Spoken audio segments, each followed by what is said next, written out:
In today's video, I'm going to teach you how to change display name in Outlook. Your display name is what people see when they receive an email from you. So keeping it accurate and professional is important. We'll be using Outlook on the web and the new Outlook experience. And the process is the same in both. Start by signing in to your account at Outlook.com using your usual credentials. Once you are in your inbox, look to the top right corner. You'll see your profile picture or your initials inside a small circle.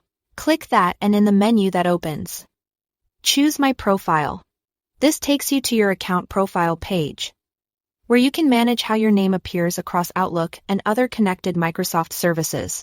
On the profile page, find and select Edit Name. You'll see fields for your first and last name.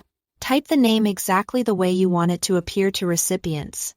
This could be your full name, a preferred name, or a standardized format used by your organization. Take a moment to double-check spelling and capitalization, as this is what will show up in the from line of your emails. Sometimes, for security, you may be prompted to complete a quick CAPTCHA. That's just to confirm it's really you making the change. Follow the on-screen instructions and then click Save. After you save, Outlook updates your display name. In many cases, the change appears right away. But it can take a little time to reflect everywhere, especially across different devices or apps. If you don't see it immediately, try refreshing the page or signing out and back in later. A couple of helpful notes as you do this.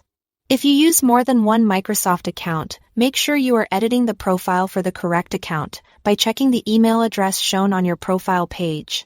If you are using a work or school account, your organization might manage your display name settings. In those cases, the Edit Name option may not be available. That simply means the name is controlled by your organization's directory, and changes are handled centrally.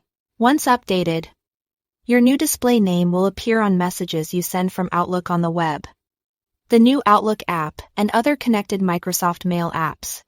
If you are replying to older threads, your new name will show on new messages, while past emails will still display the name that was used at the time they were sent. That's all there is to it. Update your name, save, and you are set. Thanks for watching.